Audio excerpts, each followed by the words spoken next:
Yeah, payable, page 3.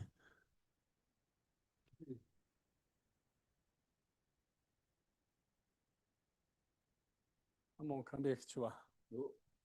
컴바이너 아무도 내지르셔. 아, 리미트도 되게 공부도 이 것도 저거래.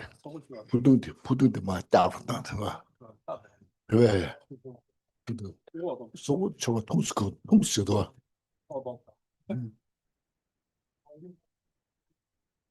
Yeah, okay. Payable, page 3.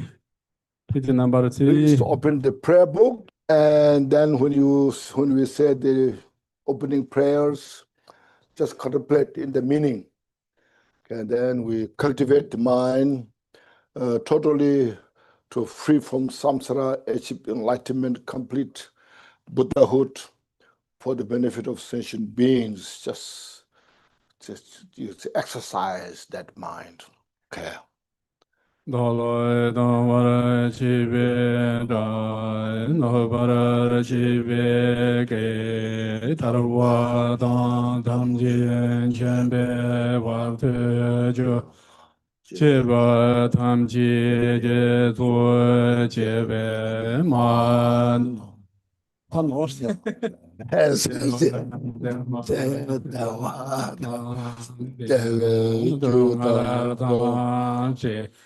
Lana meba yang sabora zobe chancho rinpoche tobara chai dala damara chibe cha nobara chibe ge tarwa tamje chende vadu jubara chiba tamje Jibe ma nam ka tan nyam be sem chen tam je dewa tang de dung a tan che nyo te la na me ba yang da pa be chang chu ren bo che to ba ra cha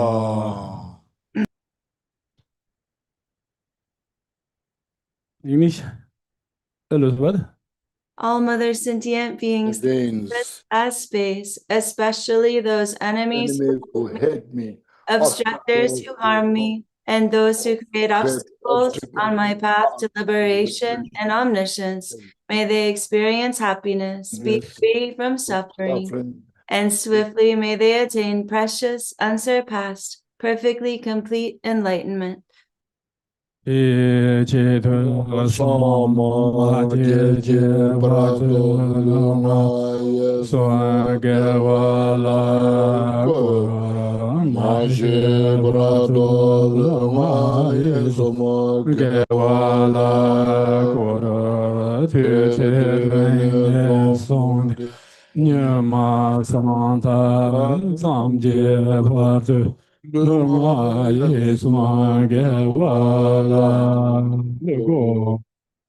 For that purpose, until I attain Buddhahood, I will apply my body, speech, and mind to virtue. Until death, I will apply my body, speech, and mind to virtue. From today until this time tomorrow, I will apply my body, speech, and mind to virtue.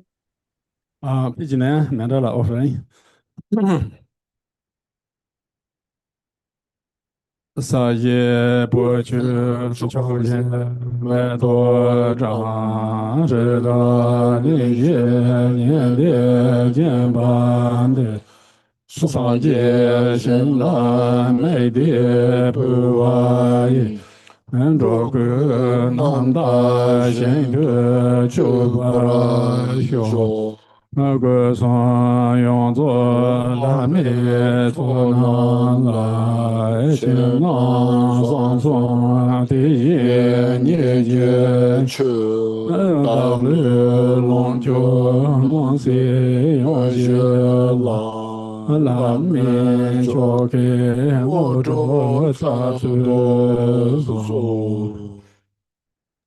The ground is sprinkled with scented water and strewn with flowers. It is adorned with Meru, the four continents, the sun, and the moon. I visualize and offer as Buddha fields. May all sentient beings be born in the Pure Lands. I offer to gurus of the three kayas complete, outer, inner, secret, and suchness offerings, taking my body, wealth, and all that there may be. I pray, please grant the unsurpassed supreme city. Om Guru Dewa Gana Rana Mandala Bhakti Soha Semchen Namje Sambata Loye Cheda Chedava Chejo Domo Deva Ye Cheje Ko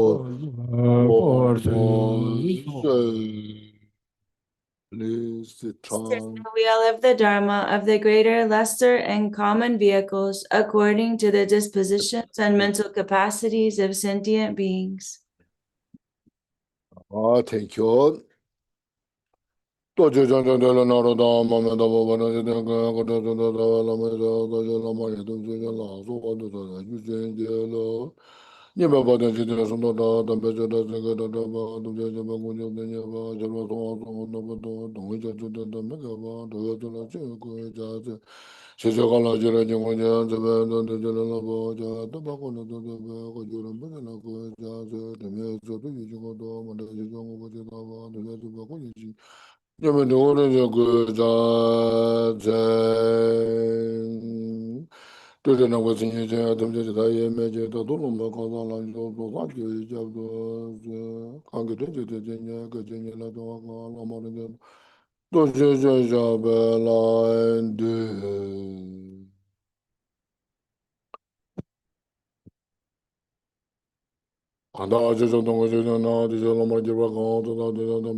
Good morning, everybody.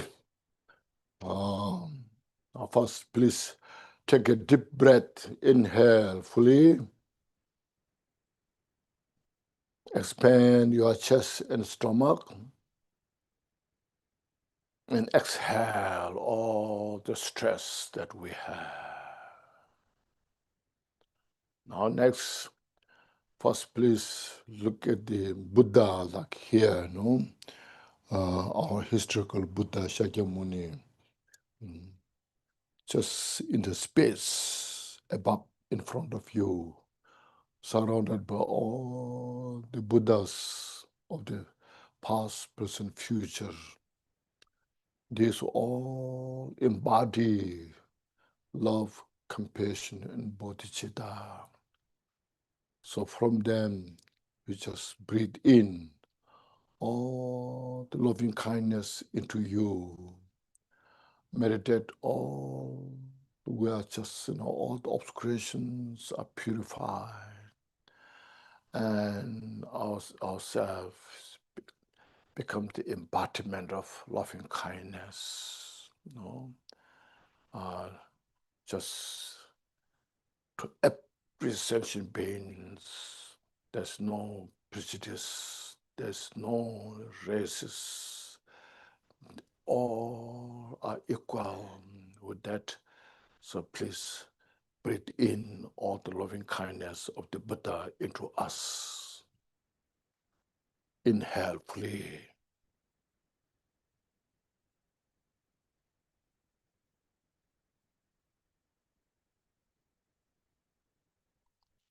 And exhale all our obscurations. Then once more, please inhale all the compassion of the Buddhas into us and heal our mind and the body.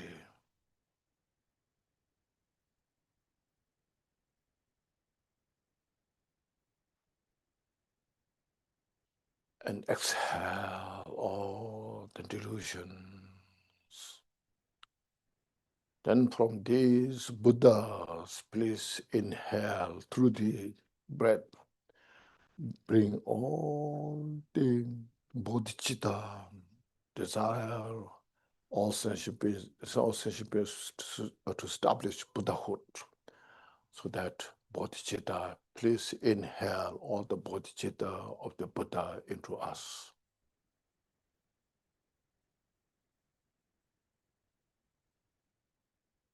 And then just like washed all our ignorance, ego, clinking ego, this all totally purified.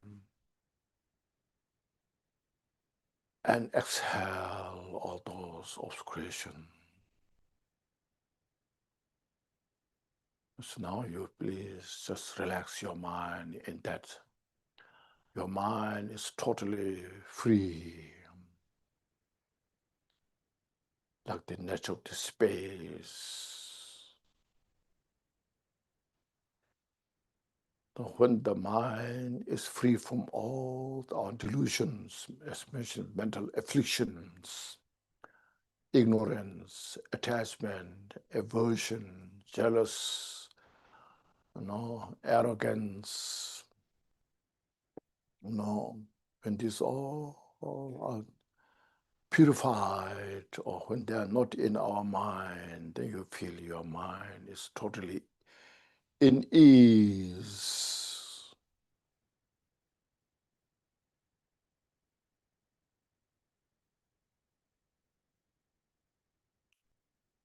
Okay, so this is called the mind free from all the duality, mental affliction. And that's we are working to achieve that, to experience that. Everyone in the world, regardless who they are suffering because of this mental delusion, mental afflictions, whether they are rich or poor, old or young, healthy or sick, all are suffering because of these mental delusions. No. When these are purified, if they are not exist in our mind, then see, the mind is totally free. That is within us. We're not creating. That is our mind as it is. Although you cannot get rid of this mind. See, that's what we have now. You cannot get rid of it. It's always within us, all the time. It's just a matter of reflecting, a matter of recognizing, All the rest is all the delusions are just temporary. They will come, they come and go. It's called adventitious obscuration. That's what Buddha taught to us. That's the Buddha's wisdom. Everybody in the world, Buddha wants everybody have a peace and happiness. But as you see, when all the people in the world, not only people, even animals you see, when the mind is disturbed by these mental afflictions, they are also suffering. For everyone, those who have mind, consciousness, then that's the pure mind. And that pure mind is obscured by these adventitious temporary obscurations that we are working hard to our mind free from these afflictions. We need this. It's very simple.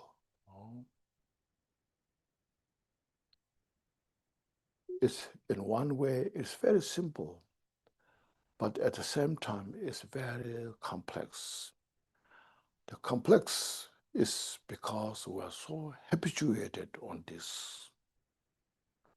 Our habit, the bad habit is called bad habit. It's called inveterate propensity. It's difficult to get rid of it because it's deeply rooted within us. So it takes time.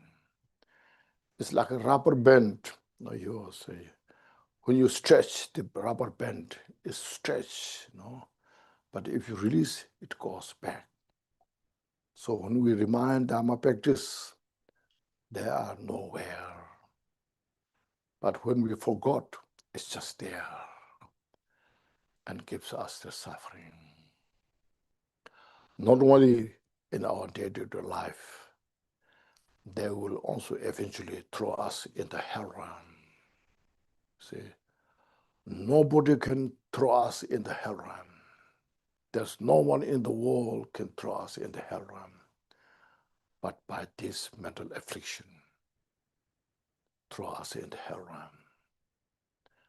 And to handle this, only Buddha's wisdom, as you can see, because Buddha totally realized this, perfectly realized this, and perfected in the practice.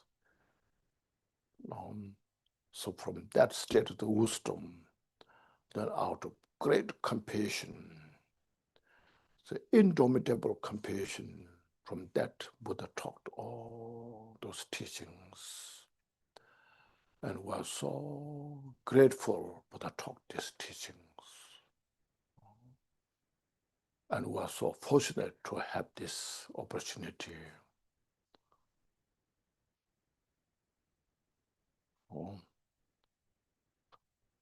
So as a remedy for these practices, we're going through this very a special text, the practice of the fivefold path, the essence of Tantra, which is the essence of the complete Buddha's teaching.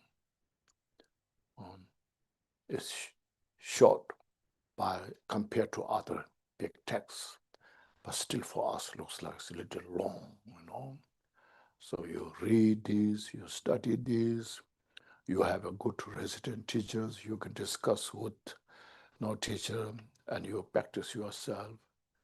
And this is why we practice Dharma. Not something like culture, not something, it's a cult member as mentioned. We're doing this just for the benefit of ourselves and for the sentient beings. And as I mentioned, Buddha talked this over 2,600 years ago. But the teaching what Buddha taught is now still so fresh. There's nothing to change. Only we have difficulties to how to understand and how to put into practice. So you just admire the Buddha's wisdom. Just imagine during this, between these 2,000, about 600 years, how many things have changed in the world. The belief system, the culture, especially when the science, the technologies are invented or discovered. The world has changed so much. Still changing, keep changing. But desire to free from suffering will never change. Desire to have peace and happiness will never change. And as well, the cause for the peace and happiness and the cause for the suffering will never change. The fire will be hot all the time, all the way. The fire will be hot. And the eyes will be cold all the time, all the way. The cause of suffering is always cause of suffering. And we have to work hard how to uproot the cause of suffering. The cause for peace and happiness will always cause for the peace and happiness. Will never change. So we have to adopt the cause for the peace and happiness. And then we exercise that. And then peace and happiness just there. It's not so far. It's within reach. Within in our reach. Within in the hand. We just meditate that. It's not far.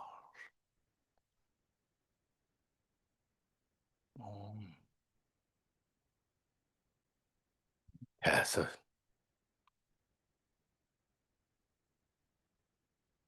First, just reflect on this. This is very important point.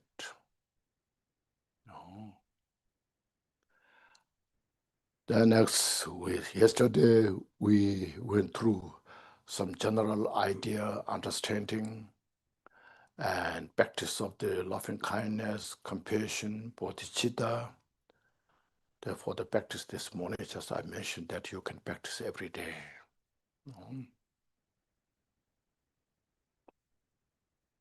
And then to the bodhicitta, as I mentioned, is the highway towards the perfection of our mind. Now to perfect the bodhicitta, then there are many methods. The first is called Didi Yoga practice. I'm sure you have heard of Yidam practice or Didi Yoga practice. How you have to visualize yourself into the deity, like Chandrisik, white Tara, and green Tara. And then there's Chakasamvara. You have heard of Vajrakilaya, like those. There are so many different deities. This all just to perfect bodhicitta. So bodhicitta is the central beam. Any practice we do, we have to imbue the bodhicitta.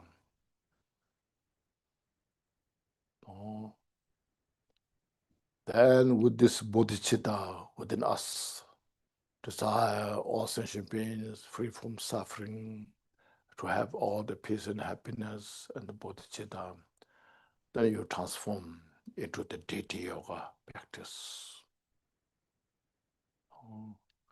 We're not visualizing something that what we don't have, that's something that we are not, that which we are not, but we are reflecting that who we are in that nature.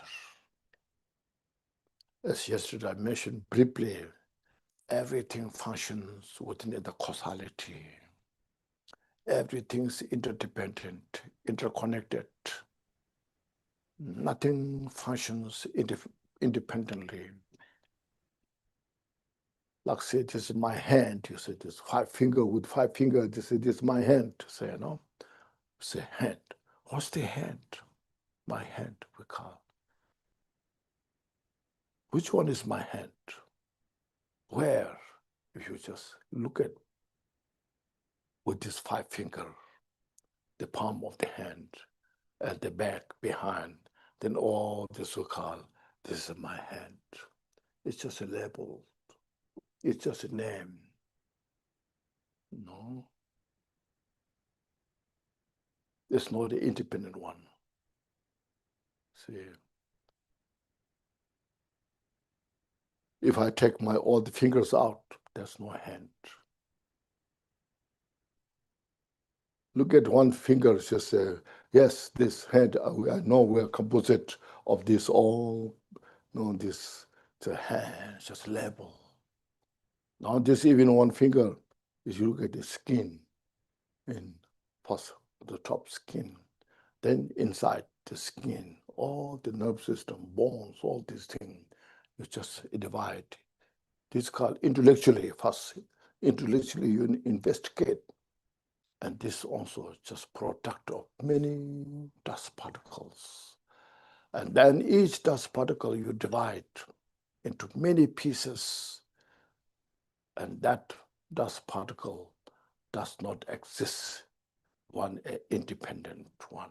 At the end, nothing but only space. So this intellectual, you understand it through empirical, it's called empirical method. Okay, empirically, logically, empirically, it's not exist as we perceive. Then through the meditation practice, then you realize everything's nothing but only illusion. Like a mirage. You can see the mirage from the distance like a running river. But there's no river, no river. Everything is mirage. And we're chasing the mirage all the time. Everybody in the world, you see. And at the end, they're totally exhausted. Nothing is achieved. Concrete say, now I'm fully satisfied.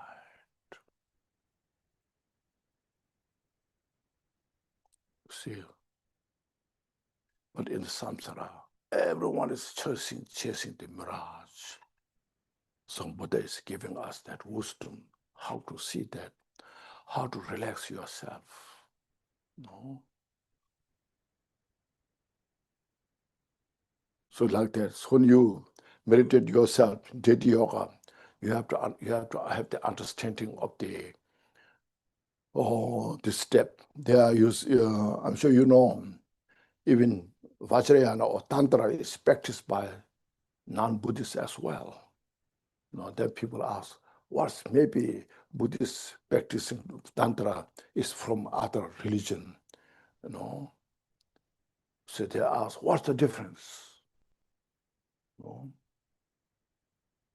There are many other schools in non-Buddhist school, they practice Kundalini, chakra, channels, they chant also mantras, visualize themselves.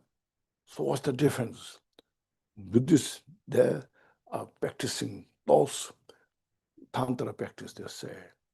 Now, Buddhists, you have to understand, first, you have to have mentioned the four foundations, understanding of the impermanence, suffering of samsara, and causality, and precious human body. Then on above that, then we take refuge in the Buddha, Dharma, Sangha.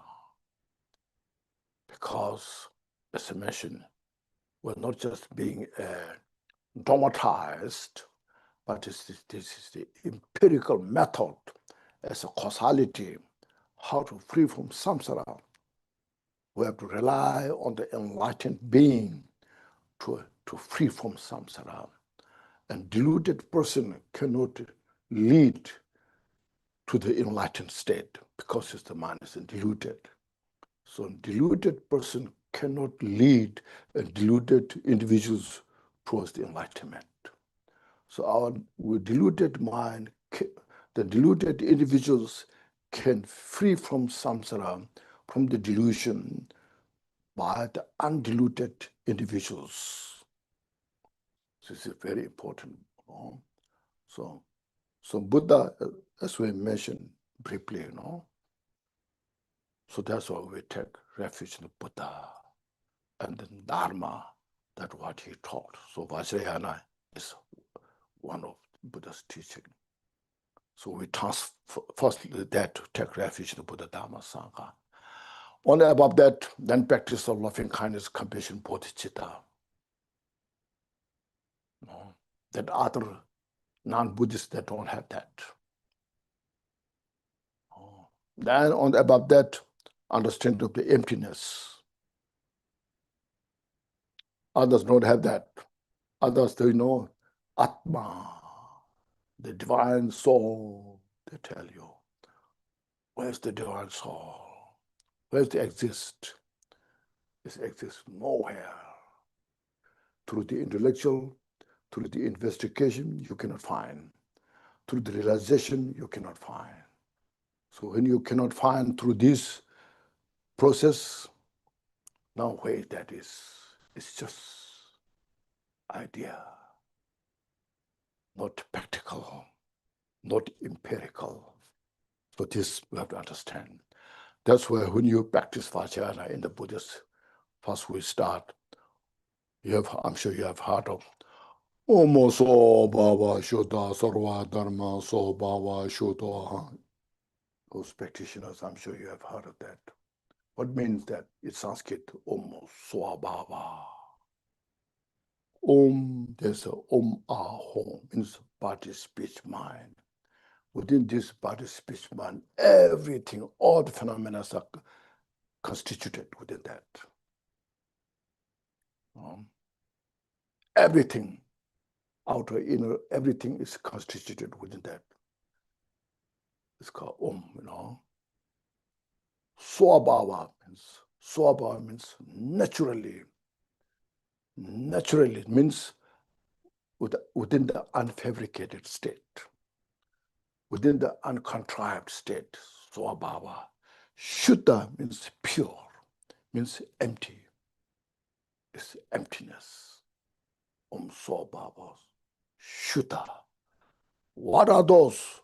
Sarva Dharma. Sarva means all. Dharma means phenomena. Not just Buddha's teaching, Dharma. Dharma means phenomena. So Dharma has a lot of translation. We say Dharma. Dharma is Buddha's teaching. Dharma is also Dharma. But also Dharma is all that could be known, understandable, all the phenomena. That 10 different translations in the Dharma is very profound, Shune shecha lambda ne nyange tata yeke sonam teta sunrabda jugyonge ba chulo laos. All the list is translated from the Dharma. There's a lot of synonyms, So you see, this Sarva Dharma, all the phenomena are within the state of the emptiness. See, Sarva Dharma Shuddha Hang. Be in that state. Then from within that, then you see, from that emptiness, then what? She manifests lotus flower. Then on the lotus flower, you visualize Santis or Muntis, then step by step, all the deities you are practicing. See, so deity that we are visualizing is the product of the emptiness. It's from within emptiness, you see. So that's why it says, inseparable of the emptiness and appearance. Is how to purify your mind.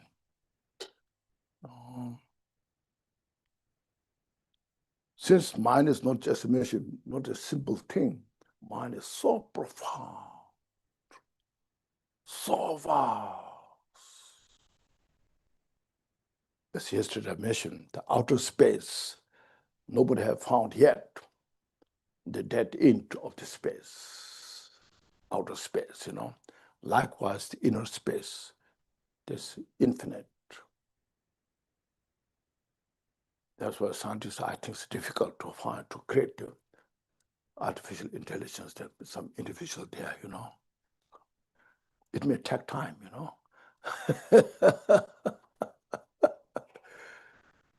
I'm not saying it's impossible, I cannot say that, but it will be difficult. It will take time, because it's all product of the mind. We created, people, individual created. It's not come from somewhere else. There are a group of people that are just doing everything, day and night, investigating how to create.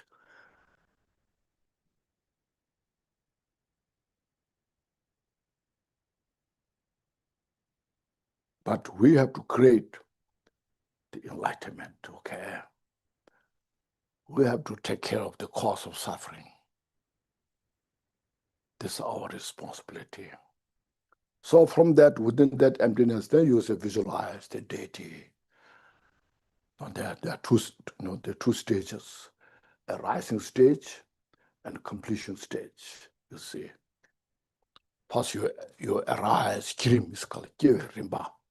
You arise, you build to yourself that whatever you're practicing, the deity, or Tara, or Chandresik, or Lodeshwara, or Chakasambhara, or Vajrakhilaya, whatever you are rising, you manifest into that, you see.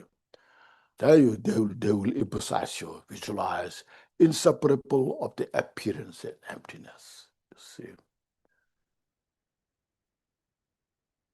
Not something substantial, concrete. It's how to purify. It's all designed for purification. So Buddha, Buddha has 3 kayas: Dhammakaya, Sambhogakaya, Nirmanakaya. See, Dhammakaya has no form. Total wisdom of the emptiness, the foundation.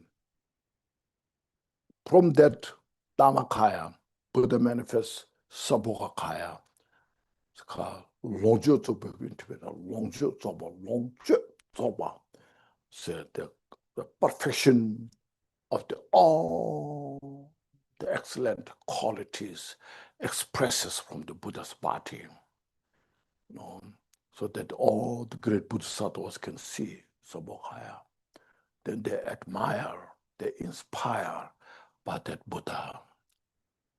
So we must achieve Buddhahood. Even great Bodhisattvas who are the 10th Bhumi, 8th Bhumi, we are not finished yet. Even though we are all the way there, but still not fully perfected. So now we have to achieve Buddhahood. So Sambhogakaya is the pure form body for the great Bodhisattvas Buddha manifested to inspire.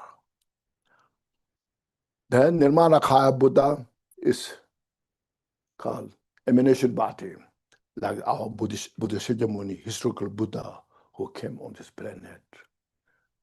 Historically, Buddha came and taught the teachings and inspire so many,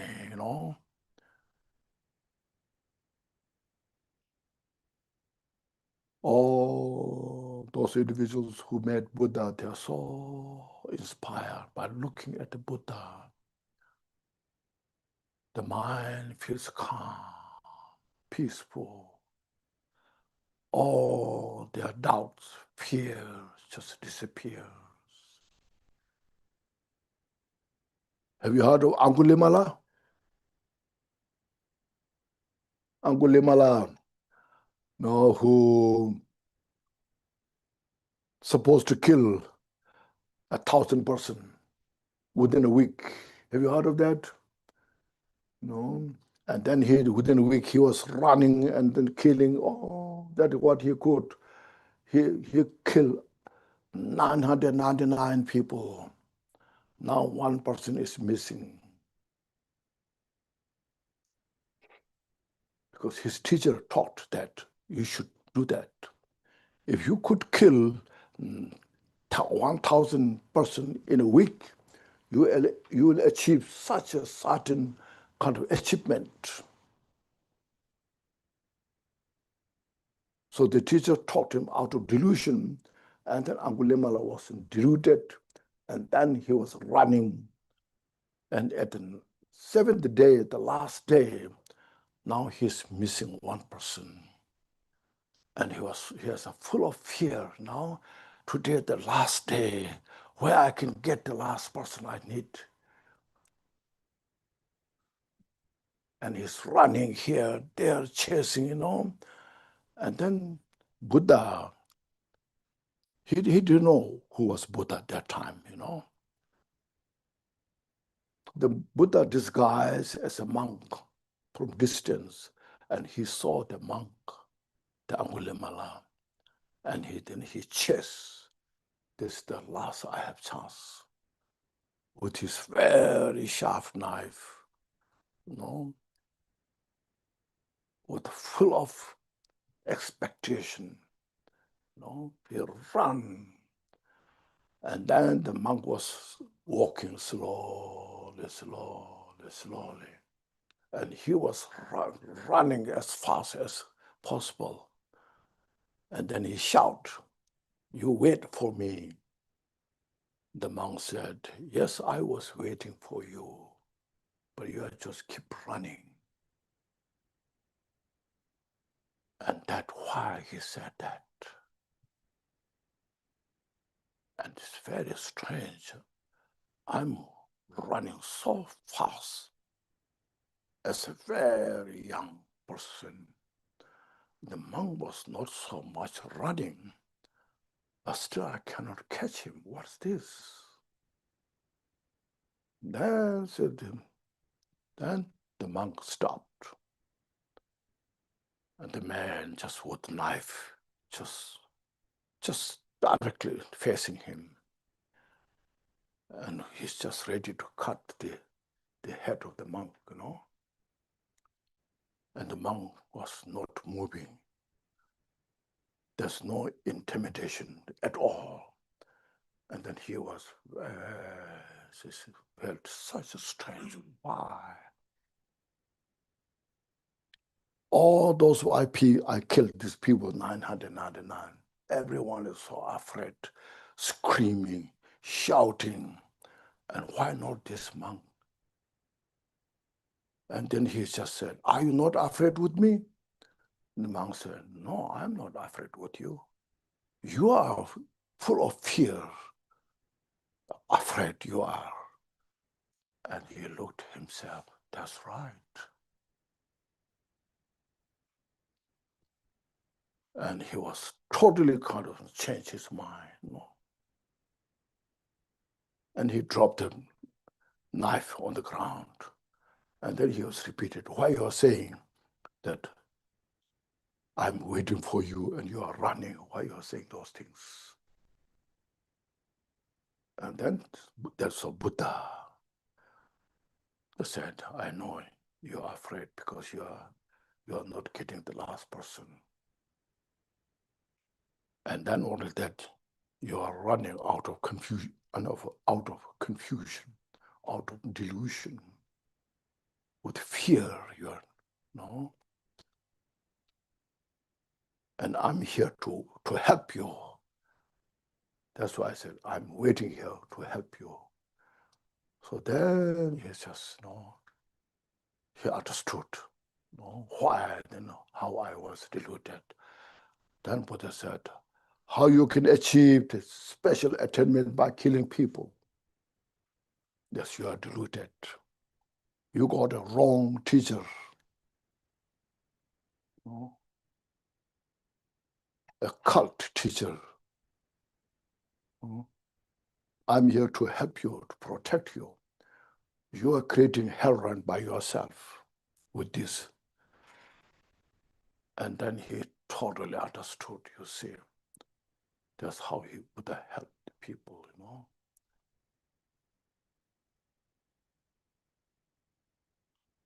How to free from the suffering, how to free from the cause of suffering.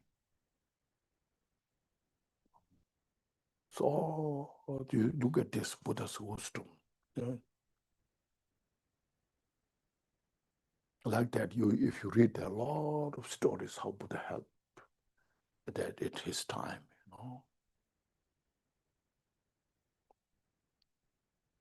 Not just simple thing. Not just rescue from the water, from something else, from the samsara. Rescue from samsara and establish to the enlightenment. As I mentioned, we take refuge in the Buddha. So then Buddha taught that Angulimala, meditation, how to remorse all the mistake that he made. And he was totally now remorse, all the deed of the confusion, non-virtuous, purify in that life, you see. He experienced all the karma that he created in his life. He was in the retreat for a long time, you know. Then he was called, his name was called Ahimsa. He achieved Arhat. You know? And then he became a healer of that area. And everybody is running after him to get the blessings. You see, before people are running away from their life. Now they are coming to get help from him. See, that's how Buddha's teaching helps, you see. We have to understand that why we are starting practicing Dharma teachings. You know, how to become, as mentioned, how to become a better human being who has wisdom, compassion, courage, you know, no fear to do things good. And that's a fear of the cause of suffering. We have to have a fear when we're creating cause of suffering, you know. But we should not have any fear to do good things, to help others. See.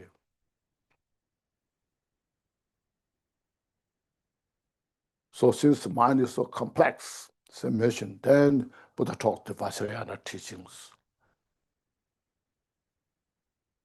First, generate yourself in the deity yogas, because it helps. So I'm practicing Tara, or you know, I'm practicing generation. You know, this reminds you, purify yourself.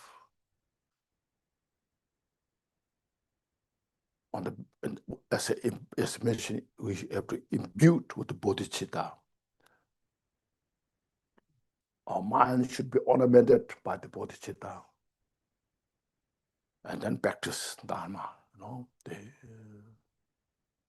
Then after practicing that, then you know, just chanting mantras, light, sending light to others. Sending light to others is the practice of loving kindness, compassion, helping, transforming. Vajrayana is a special practice for transformation. Our ordinary state transform into enlightened state, transform into the relate, you know, meditate. See. So enlightenment is not somewhere you have to go. It's within where you are. Because we have Buddha nature. The seat of the enlightenment.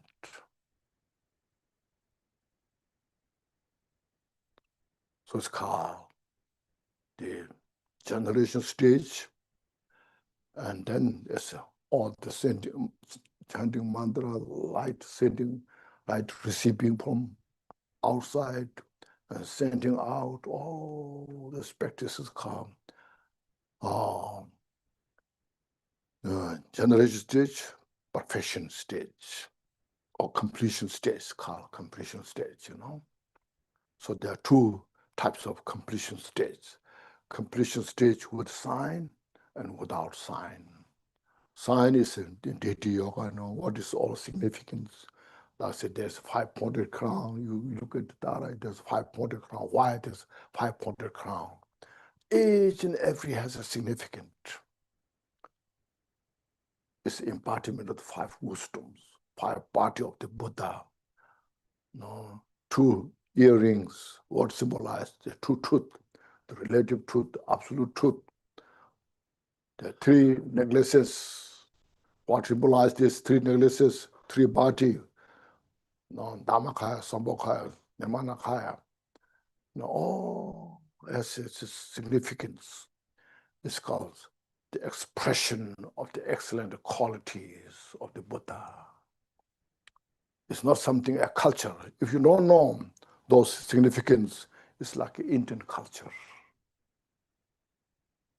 But if you know all the significance, it's the expression of excellent qualities.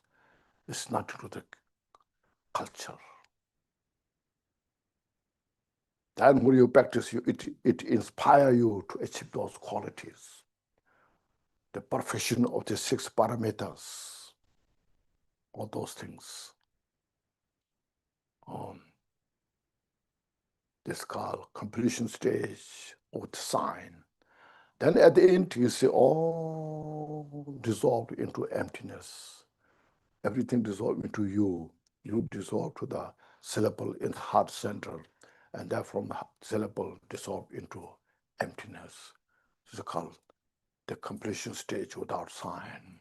Then meditate your mind in the emptiness. Basically, emptiness is all our mental afflictions. When there's attachment in the mind, you see, when there's anger, aversion, arrogance, jealousy, pride, when all this is, there's all these things there we see, then there's a jealousy, there's attachment, there's anger, hatred, but everything dissolves into emptiness. It doesn't bother the mind. See? So look at how Buddha has that great skill. It's for not just philosophy. Some there are professors, they can explain so well, but then themselves, they're not practitioners, they studied a lot, and they have a lot of wisdom to talk about, but they don't have their own experience. But whereas we should practice. We get the benefit. Otherwise, they say, oh, this is a Buddhist philosophy. And then they say, this is what Buddhists believe. Then they make the Buddhism, you see. But as we're practitioners, it's not a Buddhism. It's reality. It's who we are.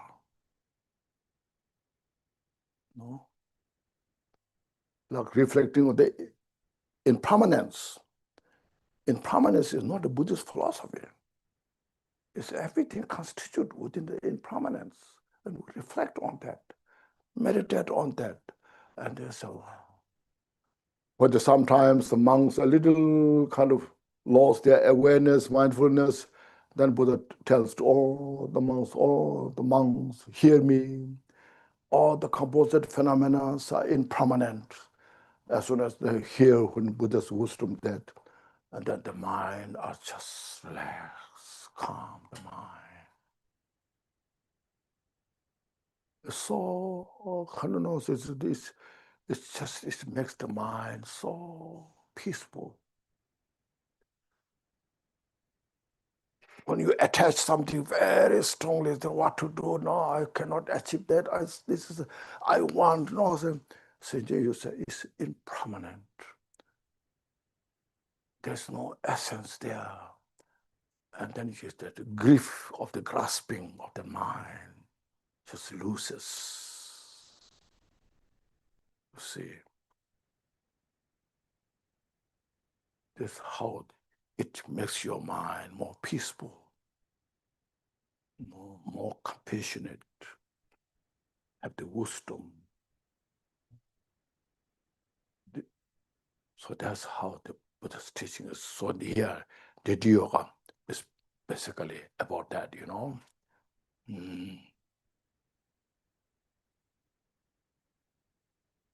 Plus, we need such a good teacher. Plus, you received empowerment, you received empowerment. It's very important. It's not just a ritual. It's a special method. There's steps into the empowerment ceremony. There's first empowerment. It's called Vase empowerment, secret empowerment, wisdom empowerment. Then the fourth is called the empowerment of words, a precious word. Each step has such a significant steps there. And the teacher should explain all those steps. And the practitioner, those who are receiving those initiation, should carefully pay attention. That's how you can get in just wisdom, transform yourself. Otherwise, you say in a vase, you just ring the bell and they throw some water on your head, So I receive empowerment. That's not the empowerment, The empowerment has a very profound message. That's the one, that ceremony, has all the important instruction how to transform yourself. Once you have received empowerment well, on the basis on that, then you get the instruction of the practice. And then from there, you carry on the practice.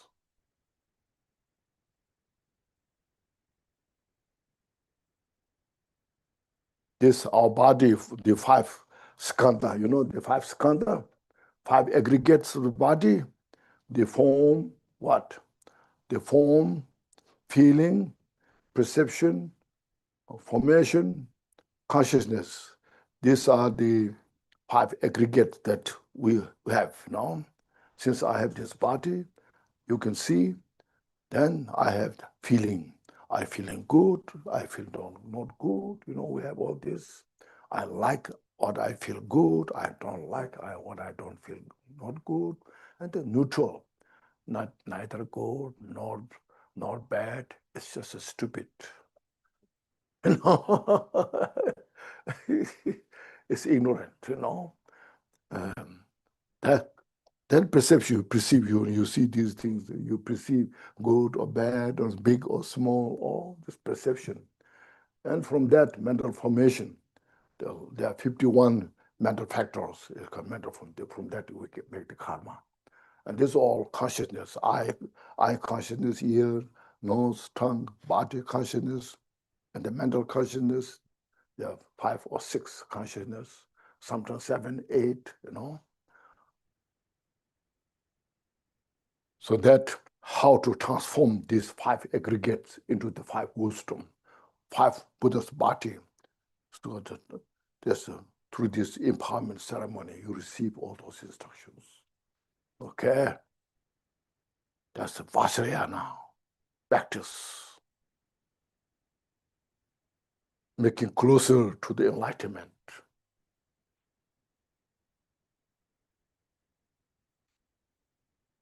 And there also you can see it if you have time, and energy, go to retreat, chakra channels, there's so many steps you take in the Vajrayana practice.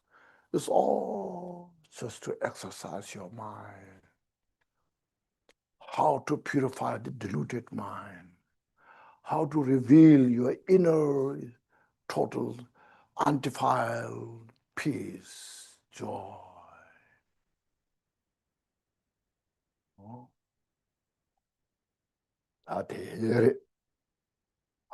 You see. And next comes the Guru Yoga. Do you see that?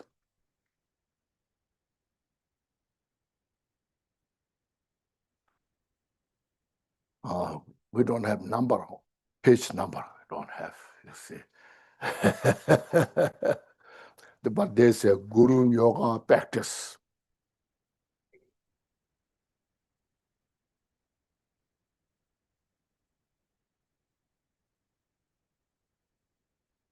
Thank you.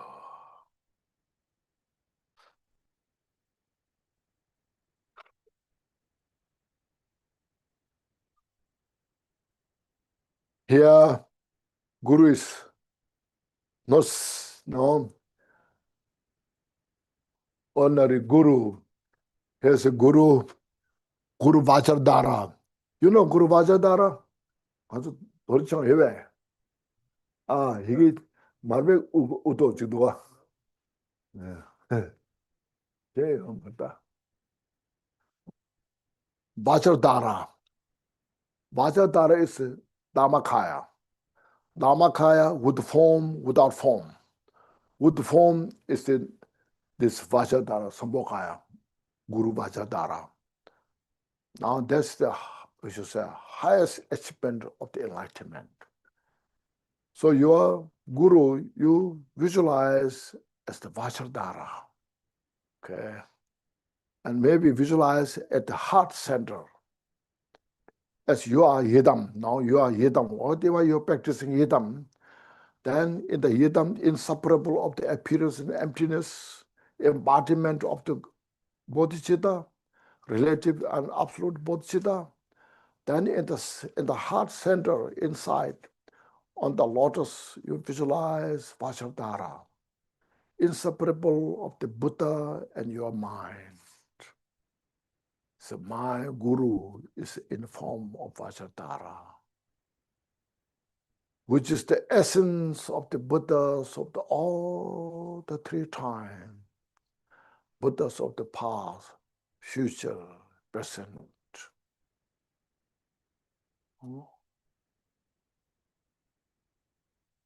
And then when you have such a strong devotion that this, my Guru within me, in my heart, is the nature of my mind as well. And when you develop such a strong devotion, then all the blessings of the Buddha come through that. Come through that, and then all the rigidity of our mind, the stubbornness of the mind, the deluded mind, just it loses, and makes our mind very soft and gentle.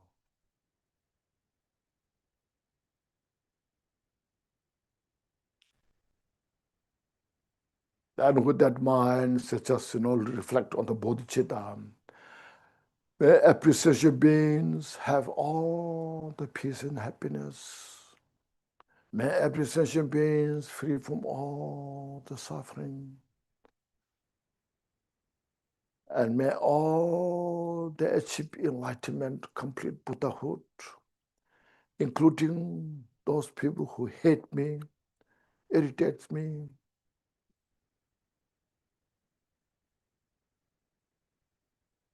When you practice that the Vajradhara, the Guru within your heart is so pleased, so happy. Because this is my message.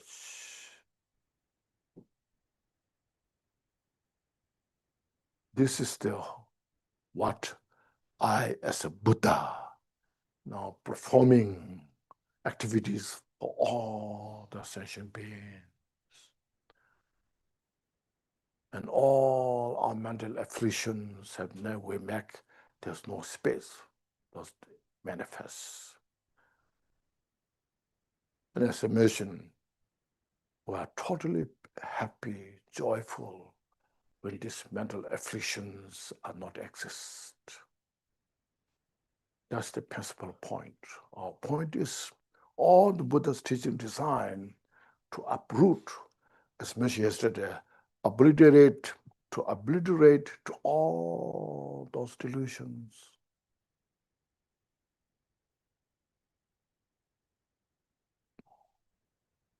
That's not easy, There's so many smart people around in the world, you see. Very smart people. Like say, the creator of AI, those intelligent people. But they don't know still this kind of practice.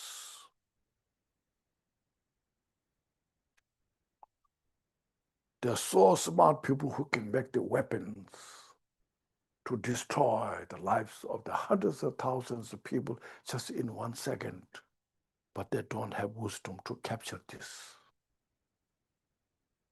See, and we're so fortunate to have this wisdom,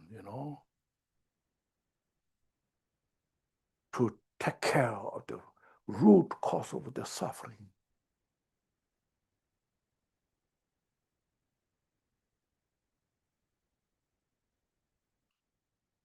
Buddha was very honest, you see.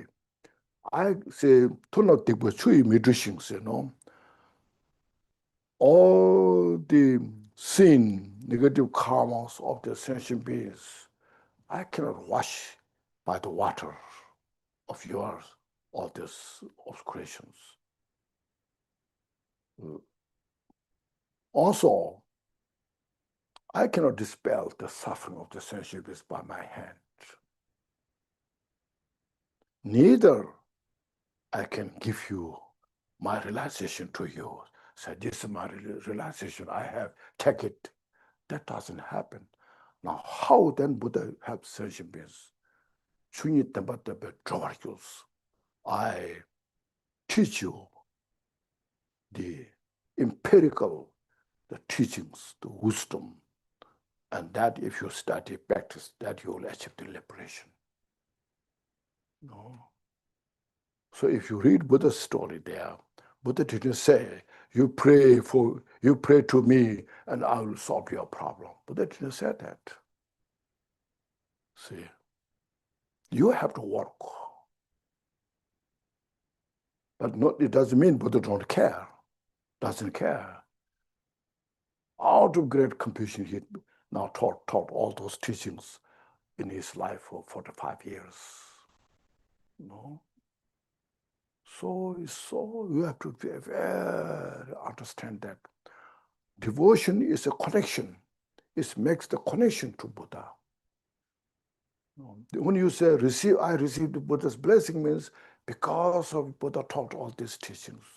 And when you have this strong devotion, and then it makes your mind more relaxed and it makes such a space that you understand Buddha's teachings. That is how you can say, I received the Buddha's blessing. It's so precious. We have to understand all this interdependent, interconnected. Interdependent is so profound, you see. First, look at the color of the peacock feather. One peacock feather, how many colors it has? Each hair has a color, and each those color has a cause to have that, to happen that color. Okay. And who can understand all the causes of these all different colors?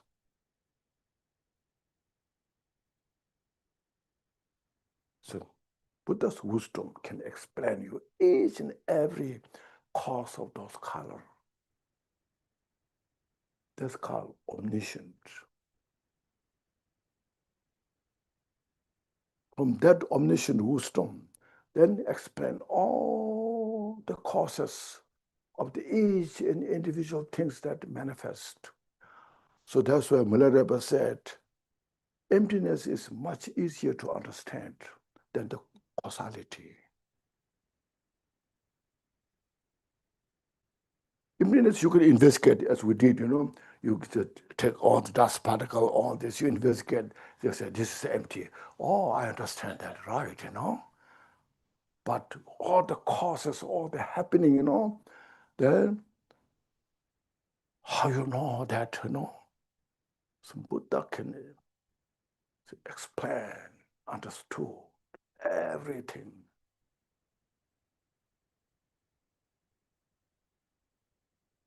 In the US, we say, or in democratic country, we say, no one is above the law, So here in Buddhist, we say, no one is above the karma. Okay. Literally, even Buddha have to pay attention of the karma.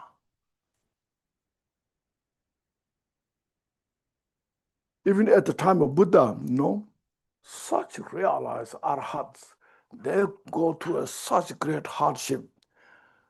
Have you heard of Mongolia? Mongolia, the disciple Buddhas on the left, one Shariputra in Mongolia, do you know? He was beaten to death by some non-colored individuals, and he was close to die, His whole body is just crashed. And he was known as who has such a great miracle power, He can show the miracle power everywhere. And then at that moment, all the Buddha's disciples so disappointed. What happened? Can't he escape from that, conditions? Why not he did that? And then they went to Buddha and said, we are so disappointed. He's supposed to be your most powerful disciple and has all those miracle powers. What happened, Buddha said, it's karma, You see? So then Buddha was telling the story how it happened. So a long time ago, he did this, that carry on the karma. And this is the last life, to finish this karma.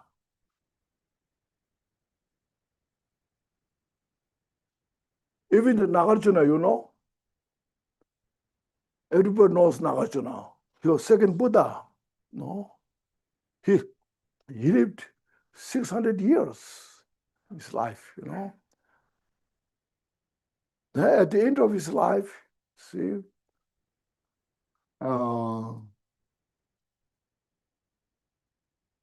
Nagarjuna has a sponsor, a king. He was so devoted. The Nagarjuna's letter? Nagarjuna's letters wrote to him, his sponsor, Kebutije. And then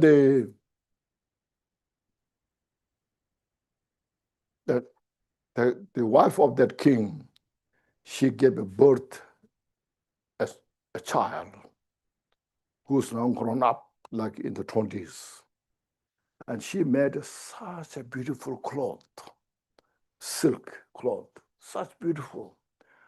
And then as a mother to give to her son, so you should wear this. And the son liked that cloth so much that he said, Mother, thank you so much. I like this cloth so much, I really like this cloth. I will wear this when I become king. And she said, no, you should wear it now. He insists, no, I don't. I really dare not wear this. It's so precious. I can only wear when I become king. That means his father has to die. If his father not die, he cannot become king. Then she said, no, you will not have time become to king. No, you should wear now. And he said, no, I cannot wear this. No. And when mother said, your teacher, your father's teacher is a Nagarjuna. He can live as long as he wants. He has freedom. He's now 600 years old.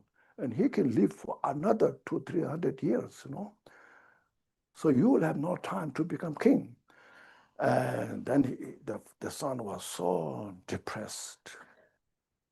Even he was not eating food, And then she was very concerned as a mother for her son.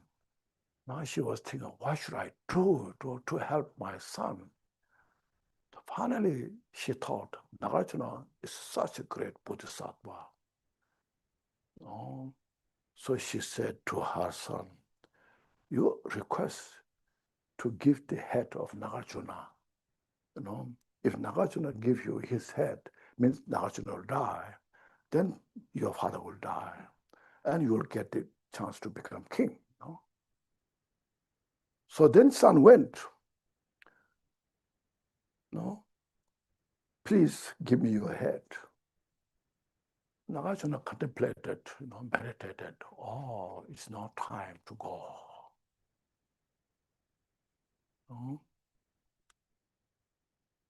So tomorrow you come, knife to cut my head.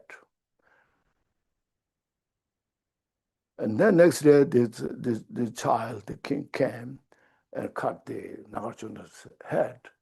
Nagarjuna was totally kind of realization of the emptiness. All his being in the state of emptiness. His knife was like cutting in the space, never touched the neck, head. Then Nagarjuna reflected, wow, long time ago, I was as a shepherd looking after animals, playing in the grassland, and unconsciously cutting the grass and cut a neck of the insect. And I had that karma to pay. So now next day you come with a bundle of grass and you can cut. And next day he came and cut, and Nagarjuna head is cut. So you see, even Nagarjuna has to pay the karma. See, imagine So we all cherish ourselves so much. You see, you and me. I can sacrifice so much for my benefit. So to that kind of way, how to cherish, we have to take care of the karma so much. That's the very important teaching. It's not a Buddhism. It's the causality, how everything functions in the world. See? Everyone has responsibility from the top to the down, okay? It's not just some disciples take care. Even the leader of the head, leader of the monastery, leader of anybody need to pay attention on this. And we all Dhamma practitioners to take care of the karma. Karma, there's, roughly there's 10 virtues and 10 non-virtues. Read all those. This very carefully this explained in the jewel ornament of liberation and the karma section. Look at that there. This is such precious.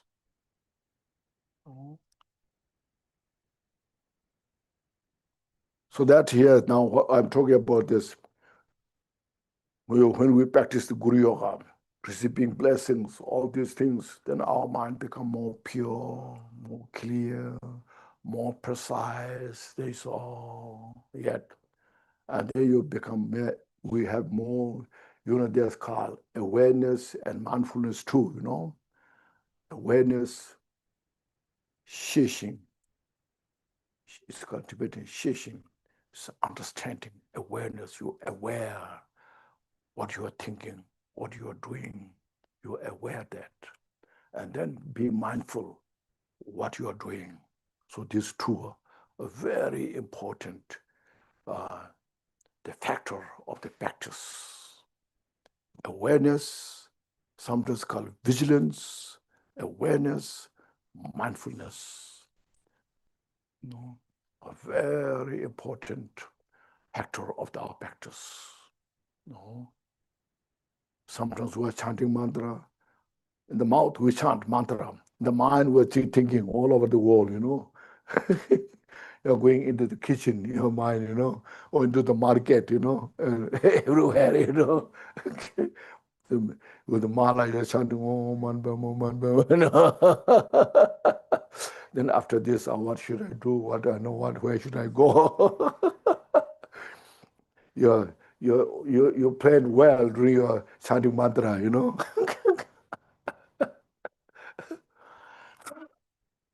So, yes, Guru Yoga.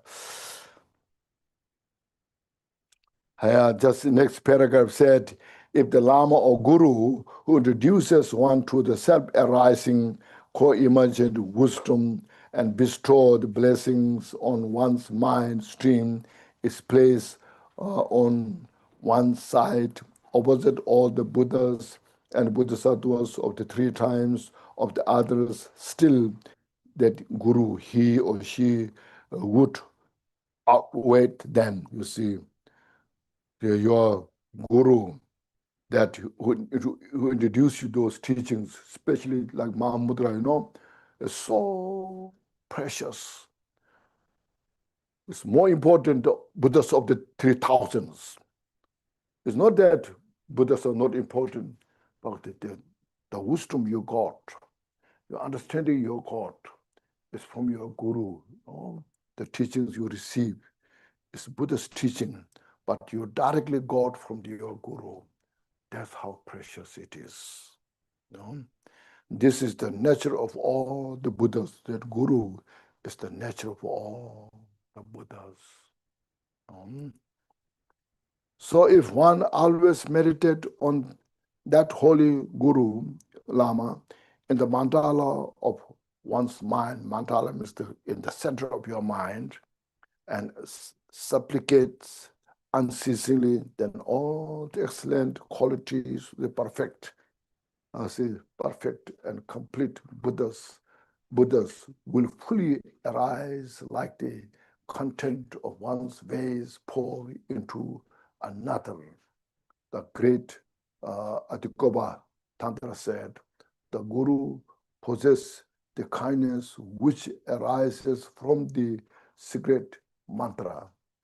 Whoever meditate on him, that Guru, in the mandala of your heart, in the palm, or in the palm is basically on your head, in your heart, or the crown of his or her head will capture all the excellent qualities of the 1,000 Buddhas. So look at this, the Malajaya Judutawa Chimbo. Tantra says, not too close, not too far, yet always inseparable. One should prostrate 3 times to the Guru and always keep him or her in the palace of one's heart. Like this, meditate. Okay. So these are some Guru Yoga. That's actually we have Guru Yoga practice, And then next, Mahamudra, the fourth. The fourth is Mahamudra.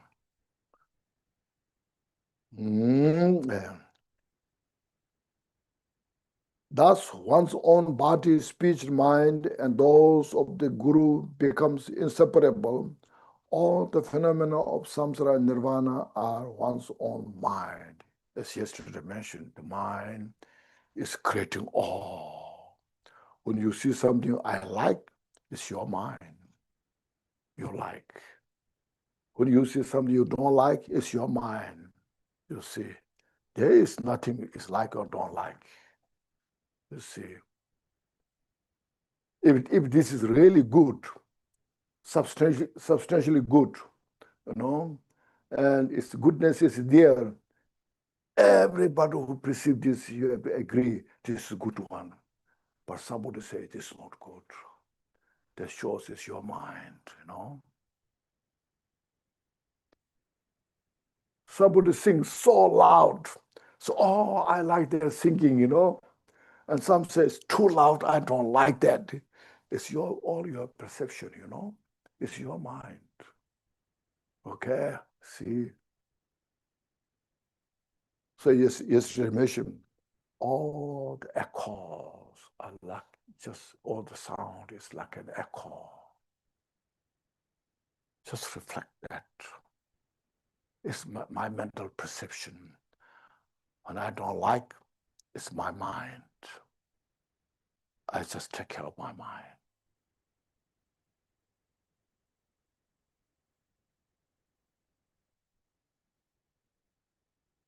And nobody can take care of your mind but except yourself. Okay. You are in the center and all the 1,000 Buddhas surrounded. If you don't take care, all the Buddhas cannot do anything. You know, because you are your master. Buddha can teach you how to handle your mind. If you listen to that, you get the benefit. If you don't listen, or don't bother me, I take care of my mind, So my mind goes in the hell realm, so then what Buddha can do,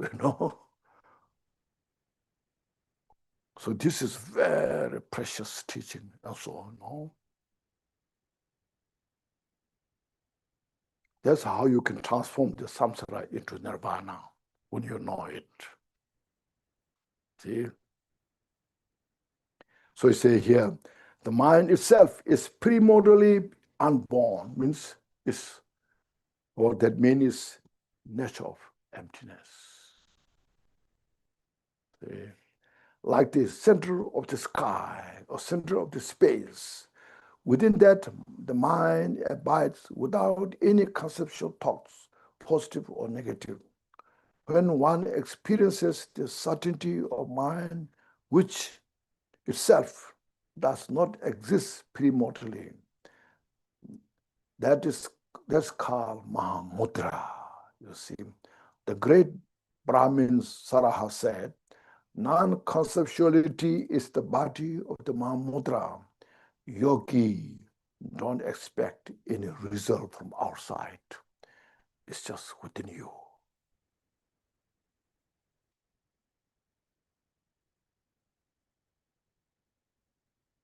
So there's no meditation projecting emptiness by the mind.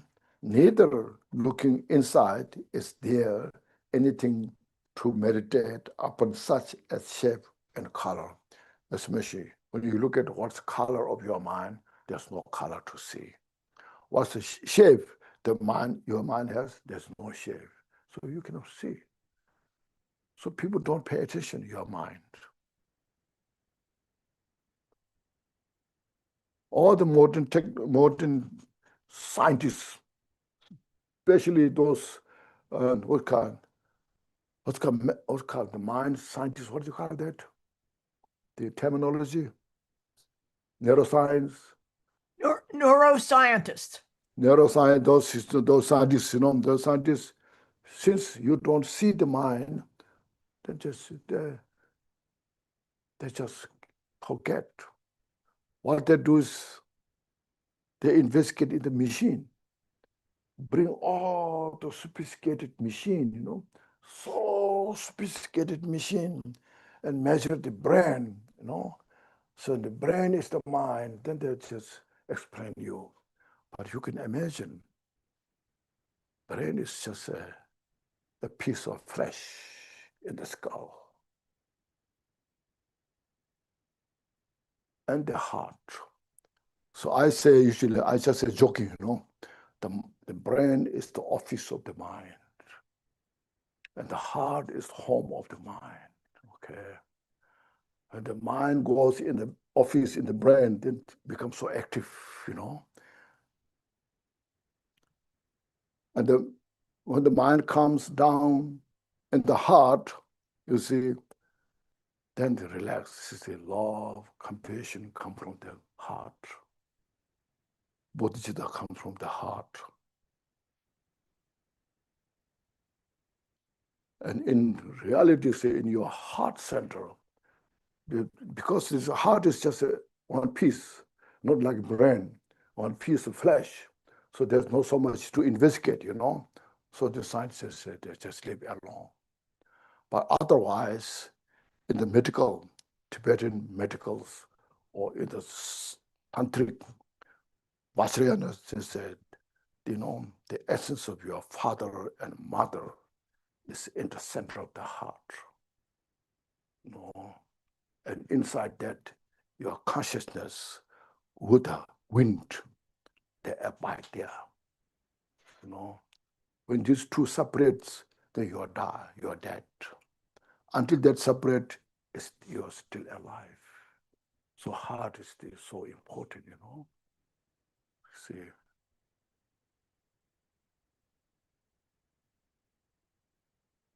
But the mind is more than this, you see.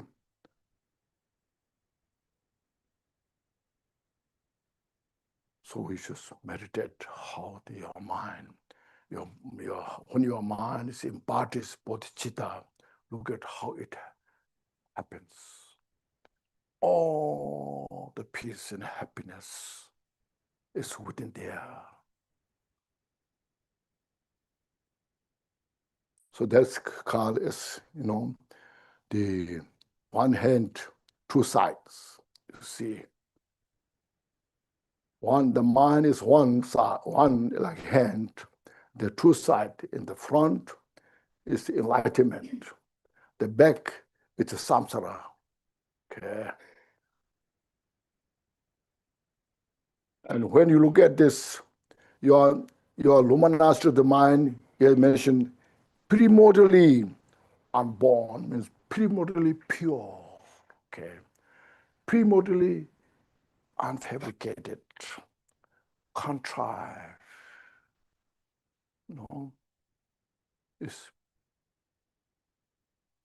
When that is, as mentioned, adventitious obscurations take over, then what's called mind is diluted.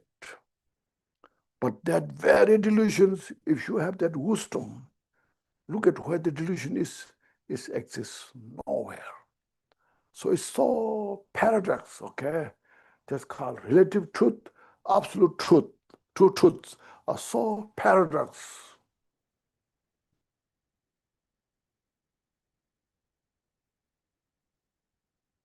Relatively exist, ultimately not exist, but they are not separate. So we need such a great wisdom how to capture that reality nature. Why that is so? I don't think scientists can they talk about the two truths.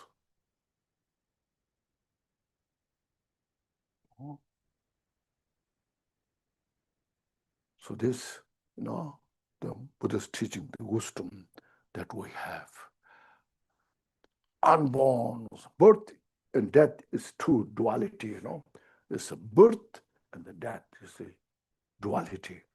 Unborn is non-duality, pure as it is. So here,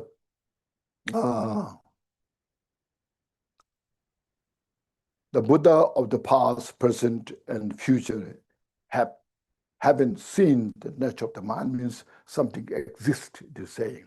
It's not that Buddha has not understood.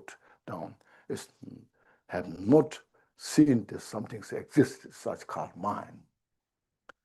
The Goya Samaja Tantra state here. Here, I think it's maybe a little better translation.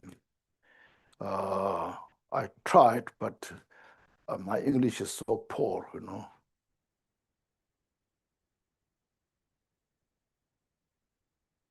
Here, my translation here, free from all the existent phenomena, the aggregates, elements, and increasing field, fully abandon grasping and fixation.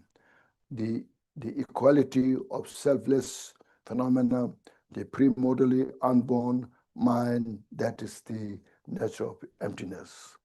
Here I have this translation here. Being devoid of all real entities, you see. This from Goya Samaja, the Buddha speaking. Has a very profound meaning here. Okay, first I read this. Being devoid of all real entities, utterly discarding all objects and subjects, such as aggregates, elements, and sense felt. Okay. And the equality of the selflessness of all phenomena. One's mind is primordially unborn. Because of these, one's mind is emptiness. Make better sense, isn't it?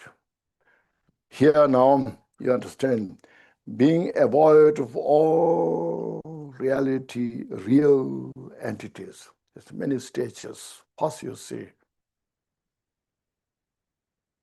the non-Buddhists, they talk as mentioned, Atma. So those such called Atma, this divine soul, is not exist. Okay, first from there, bringing, no, not exist. Utterly discarding all objects and subjects such as aggregates, elements, and sense field. This is within in the Buddhist, there's a school we call Chitamawa,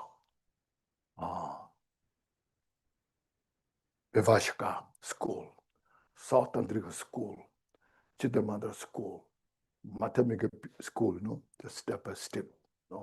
It's progressive. When we practice, it's all lamrim, the stages of the practice. When you practice step by step, you see you can understand in your mind. If you practice, how much you are dealing, taking care of your mind. When your mental afflictions are slowed down, more under control, this like strong desire, attachment, anger, hatred. So then you feel real peace.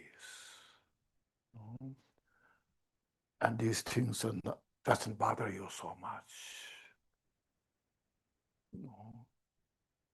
So in the Vivashaka school, there's all this gross phenomena are the composite of the dust particle. But there's such called smallest dust particle. It exists. If that is not there, how these whole things can come about or come about, how they can function. They should have some basis, this their understanding. That much they could have understood through meditation, Then when you come to the Chitta mantra, the mind only school say, oh, this all or nothing exists. It's the only mind exists. Because without mind, how you can have this all? This all a product of the mind. So this called the 5 aggregates, the 18 dhadus, 12 ayatanas, the sense field, okay? Step by step, okay? Then great meditator, all just meditate, practice,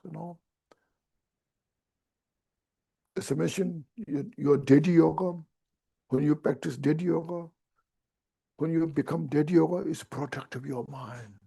You realize it's the product of your mind. And then we dissolve into emptiness, that's also product of your mind.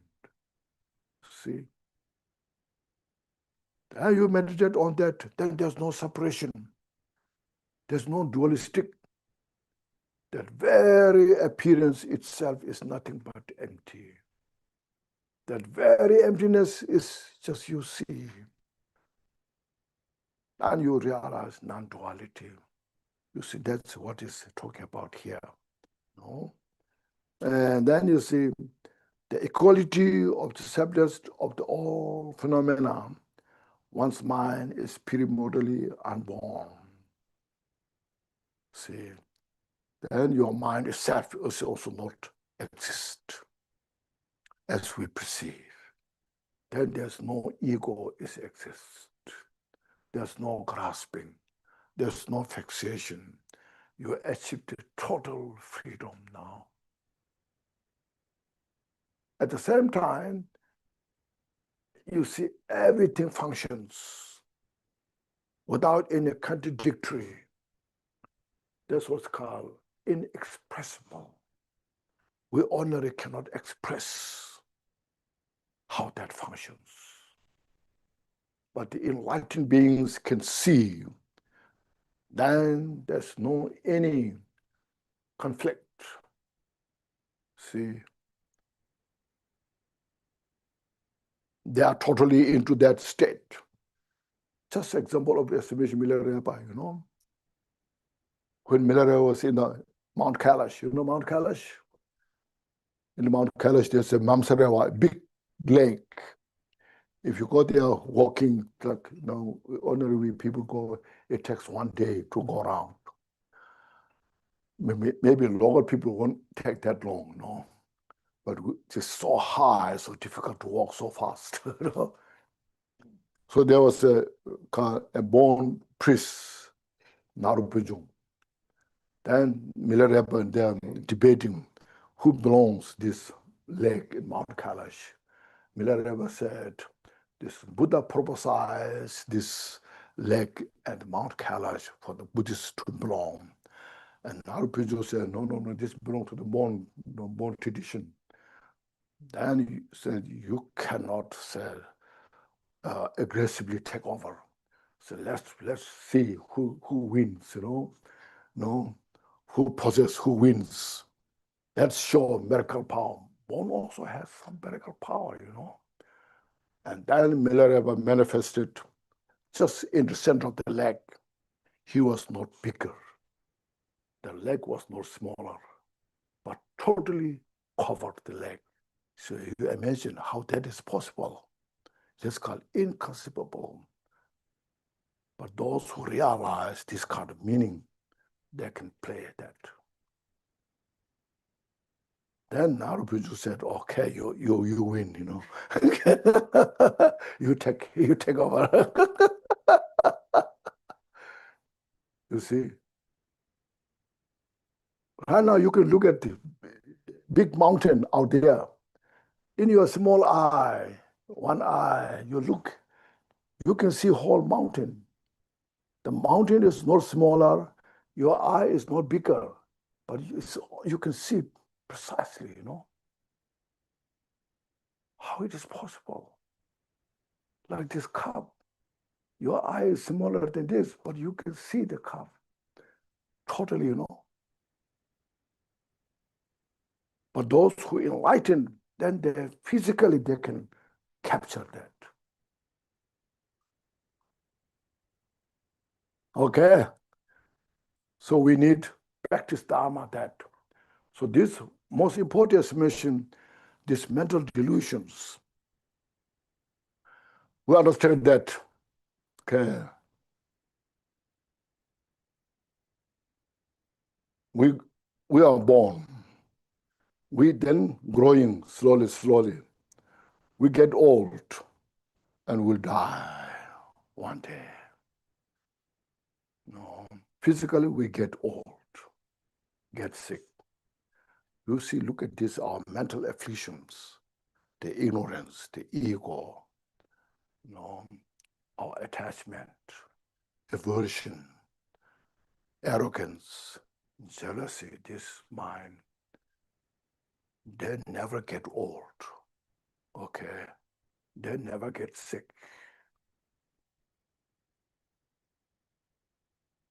When physically we get old and they are as fresh as used to be. And then we suffer so much from there.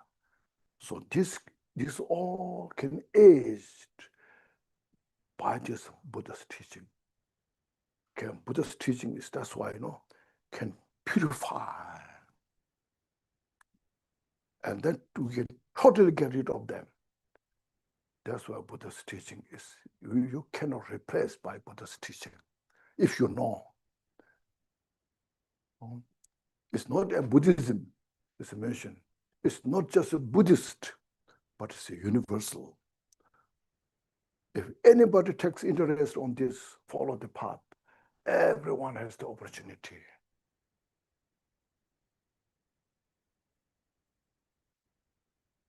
That's why we need such messengers.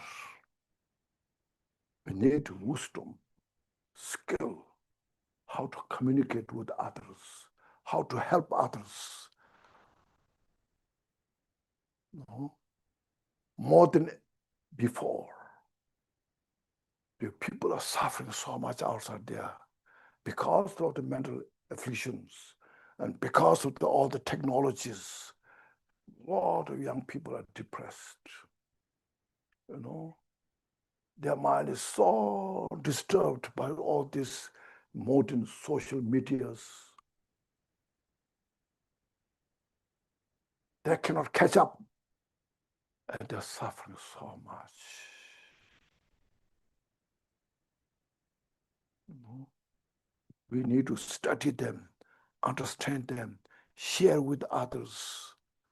You know, we can make the world better through this way. It costs nothing, but we need the skill and interest and devotion. You know, that's why Buddha's teaching is so important, precious, you know. So that's why it's here now. Once the mind is primordially unborn, because of that system, because of this, one's mind is emptiness. That's called mind is emptiness.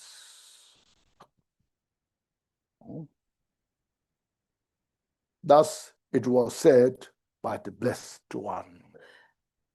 Blessed One, Buddha said this. So this is the Mahamudra. Okay? This is the Mahamudra. So that's good enough. You can read the rest, you know. Now, next is dedication. The fifth one is dedication. Just follows the other side. Dedication. This is also very important. So most of we don't know how to dedicate. You know, we go to the church, we go to the temple, then we say prayers. May I have good health, you know, may my business goes well, you know. And then say, may I get a good job, you know, and may I this, may we just dedicate that much. You maybe burn a candle and burn incense, you know, some water offerings, and may I have a good health, you know. My successor is sick, so he or she get better from their sickness. Like this, we dedicate that much.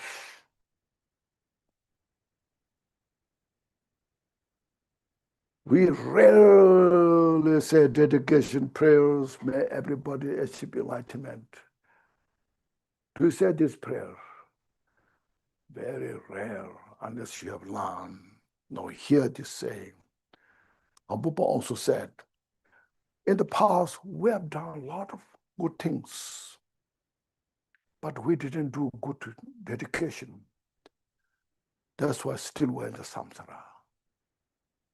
So any practice you do, any good things you do, you know, so out of bodhicitta, love and compassion, so may everybody attain enlightenment.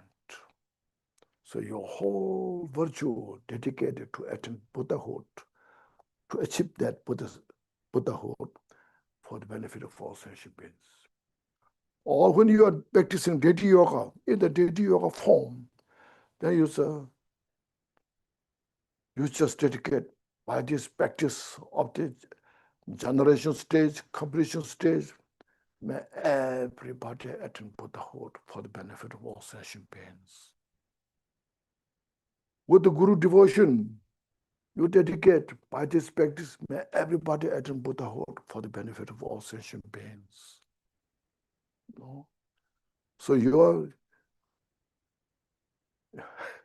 dedication, your practice, what you have done is sealed to attain the Buddhahood. So this is such a precious practice. Now, as you see in our prayer booklet we have, you see, not just only your own practice, but you bring all the virtues, merits of the sentient beings in the samsara, as well as Sharvakas, Partik Buddhas, Bodhisattvas, including Buddhas, all just bring into your mind. And then you dedicate by this. All sentient beings, including those individuals who hate me, who create obstacles, totally attain Buddhahood. You know? free from samsara. You see, you dedicate. How precious that is, you see. This how maximize your minds, no? Otherwise, our mind is cocooned, trapped in the small cocoon, entangled with that. Not much space left. Only may I be happy, May I free from this obstacle. May I have a good health. But he's here just, get rid of the boundaries of this all. Then just your mind, full dedicate. Okay. So this dedication you can read. It says all the details are here. Okay. Then we have, there's some more important things here. We have next page here, taking the, let me see, some very, it's right after the dedication there, taking the afflicting emotions onto the path of enlightenment. Do you see that? Okay, look at there. Now, we have 5 minutes. Okay, time is running in prominence. We have to catch up the time. Now, our afflictions depends on the conditions. When you are relaxed, peaceful, there's no affliction. Mind is peaceful. So just all mental afflictions are temporary under the conditions. When you see something beautiful, you are attached to that. When something you don't like, you have hatred. Under the condition of this, manifest this. So looking at that, you see. So that affliction is the Mara. You know Mara? Demon. That's called demon, demoness. Demon is not outside there. It's within you. When these mental affliction rises out of conditions, then that disturbs your mind, takes your all peace, happiness of your life, you see. But that very nature of the mental afflictions, as we are talking about, Mahamudra, when you have that wisdom, from that wisdom of the unborn, it's called unborn wisdom, or wisdom of the emptiness, when you have that realization, look at that demoness in your mind, look at that, it exists nowhere. But you need such a, what you call, mindfulness and mental capacity. You need such kind of alertness.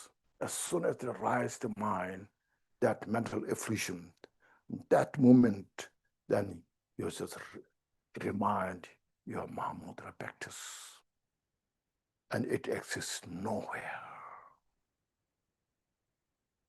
Like the snow fall on the hot rock, when your outside rock is warm and snow falls, and just that moment, where snow goes, snow melts there, cannot function.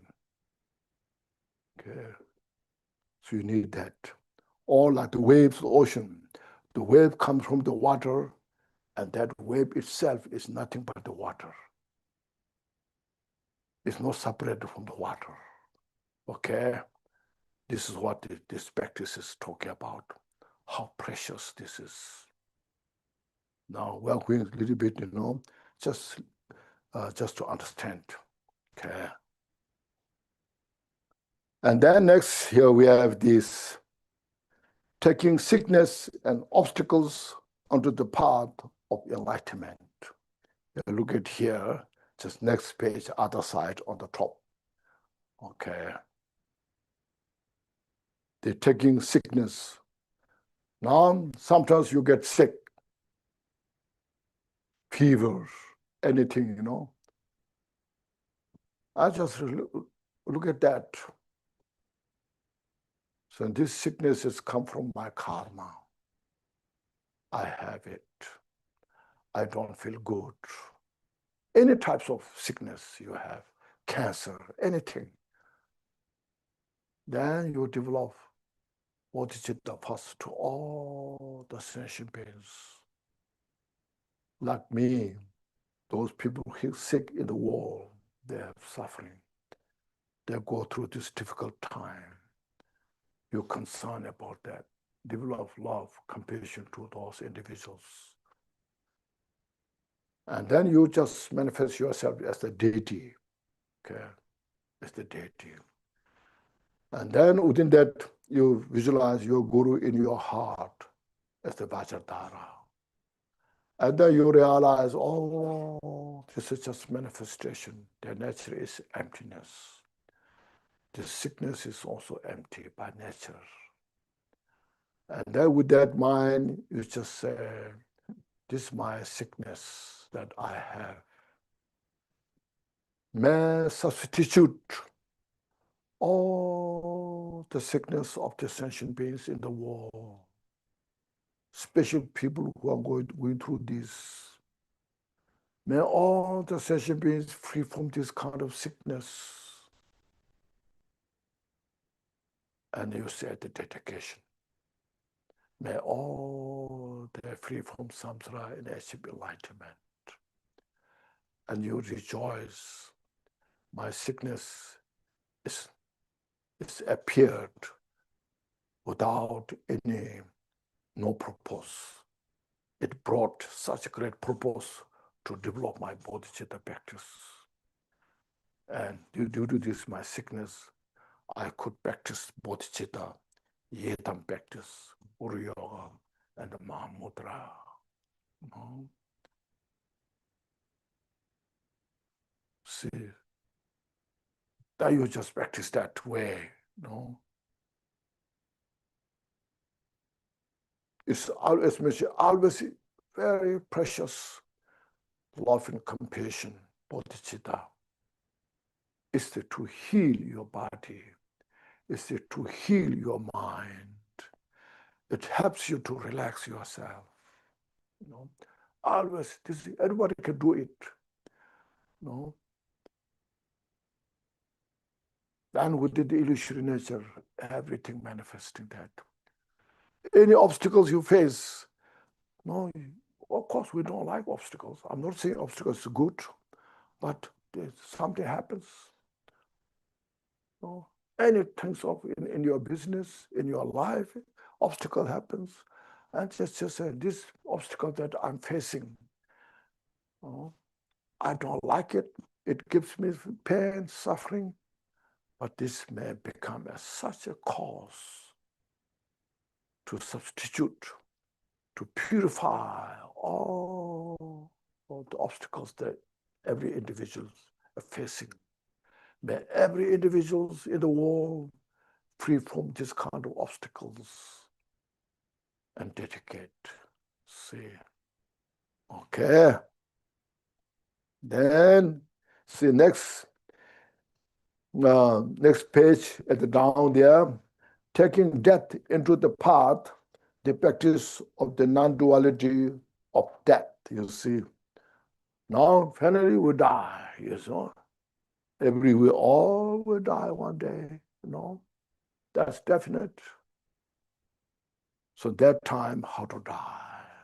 See, when you are dying, first you say, my death is not physical death.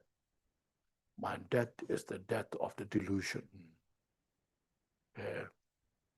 My delusion, let go. My attachment in this world, let die. Because when you die, you are attached to, you know, your families, your possessions, all this, you know. Oh, what should I do? And all this I have. Oh, a lot of this I worked hard. I accumulated all this. Now what should I do all this or no? I'm dying effortless now. So that time, everything is illusory nature. There's nothing to attach to.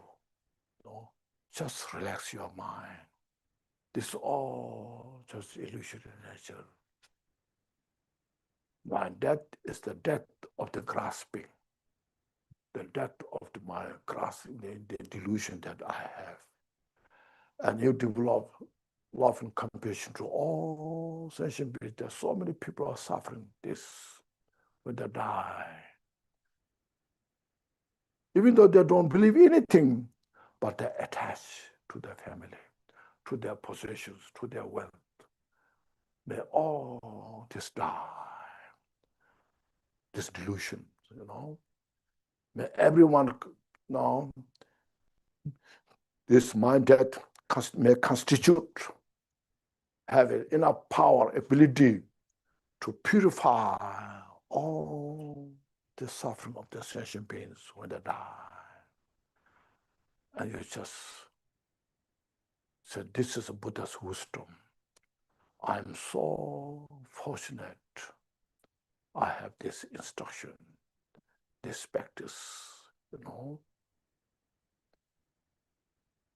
Then if you have a practice of power, since you're practicing radio, at your navel level, you visualize red hum, letter hum, red. The one which will teach you, Then from there, you just ascend. The hum come from the navel to the heart. So that hum is essence your mind, your consciousness, okay? Then from the navel up to the heart, to throat, at the top of your crown of head. And you visualize your guru, the Vajradhara, on your head. And you send the hum direct to the Vajradhara's heart, mix there. And that's such a powerful power practice. You transfer your consciousness to that Vajradhara's heart. Okay, without any attachment, anything. Such a powerful practice.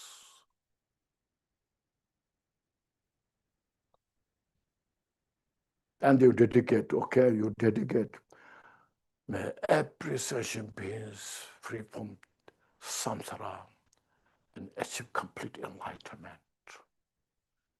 Just meditate that.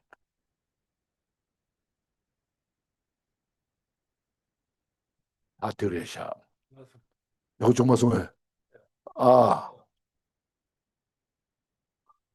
Okay. Exact. Oh no. 12 and 7 minutes. Okay. Have you got something, message? Okay. Now it's because your resident teacher, as mentioned, to very much requested. So I tried to explain during this short period of time. And then most of you can study with him. Okay. And Dharma is always so precious. Okay. It's just, nothing can replace by Dharma in the world. Okay. We're the samsara. Suffering is bound to come. No doubt. But we're prepared. We have all the now tools how to handle the suffering. So practice is very important for everybody, Those who are rich, those who are poor, those who are old, those who are young.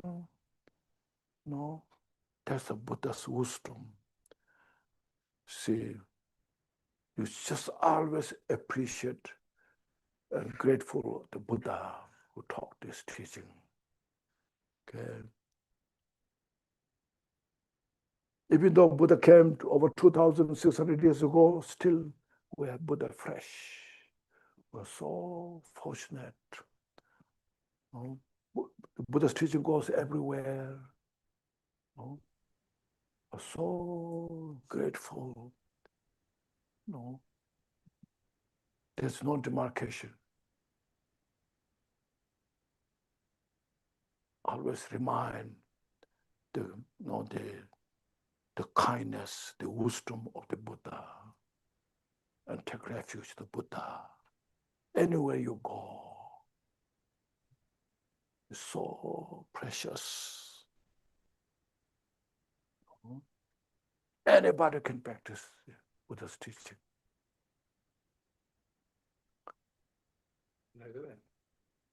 La, la, ta marbe.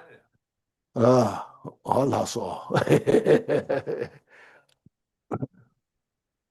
tene da 괜찮은 모습이 배 가지고 나가서 배 야구 좀 소스 기본 와서 주로 시도를 해.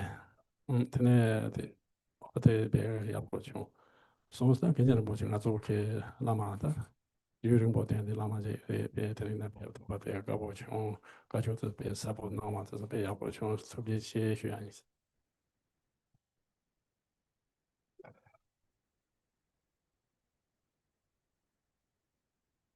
Today, Khenchen Rinpoche here for 2 days teaching, very profound and a precious teaching. Thank you very much. Rinpoche, long times we receive so many teachings and perform teachings. Also today here, special Rinpoche came and teaching here. This is very much. He has lots of activities for Dharma, but he accept and came to here teaching here. Very much appreciate. Thank you very much, Khenchen Rinpoche. Thank you. 되는 게 다 찾아서 해야지. 맞은 나와 이렇게 진짜 이렇게 세 다다디 익숙한 거죠. 사고 대 이제도 공부 사로 시가고 수야 다 로다 수리 지요아. 텐도 다자 유는 뭐 가디 초 시지마 달로 당가서 수야 대 개체 뭐 처음에 제 잡초 치대 컴퓨터 제 시야 그냥 제가 쉬요.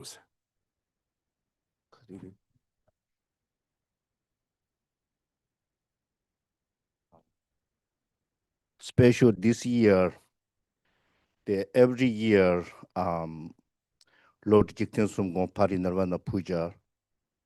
So far, the different places and different Dharma centers organized. But this year, in the Chicago, organized by Chicago Renashiri Sangha. So therefore, I would like to announce now. So please, everybody, help us and the support for together.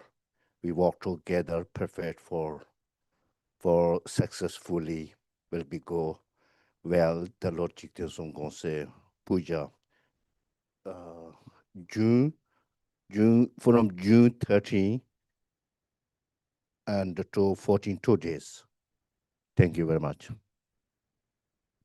드네 다다다 나와 정보케 세파 죽선네 죽지 와서가지고 앞시 강도 당 다단 잠발하게 된 소표를 다 제단테 앞시 강도 다 앞시데 아주 드롭네 다뭐 참여라고 남 제와 남도 야고 용기도 시장가서 계약했어 뭐 당나 어떻게든 잠발하는 놀라로 하든 소소 안서로한테 앞으로 용이오나 어떻게 니마 앞시 강도 천 강도 천대지 당가서 뭐기도 소대 냠냐 지냐오나 앞시 년반다자 어떤 루치 잠바라이 나타나 이래 어떤에 사마테네 제가서 사 현재 남는 소소 계약해 제 차와 남도 용하 당제 양대 야보 용하 세지 다지 지난 지상 지는 잠랭 제 네모 주 정말 시도야我提起罗大话在出口他说他挺喜欢以前啥不我提出口对对对那不我看别那别样子 And one thing special for in the January from 13 to 17. Oh, sorry. From 18 to Apchi Puja, Apchi Protect Puja here, 3 days. January, or January 15 to 15, 16, and 17, 3 days here. So Apchi is not only for worldly protectors, she is already transcendent and Buddha Sarva's manifestation. So therefore, not only for Dikunkaju lineage, all the Tibet lineages and schools and protect Apchi and rely. So therefore, if you want to become the everything successful, and upkeep is most important for protector or whatever you do, and the things for help the successful without any obstacles. So therefore, here Renashiri, since a couple of years ago, what it start every annual puja here. So therefore, if you would like to join us, please welcome. I thank you very much. Also, be sure everybody knows, everybody loves Zambala puja, Zamkar, white Zambala, because everybody want to become rich. So therefore, and the people say the rich Buddha.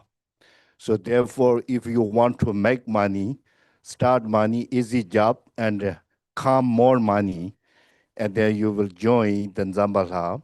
I think so maybe it makes huge difference. So therefore, one day is a white Zambala puja here, January 18.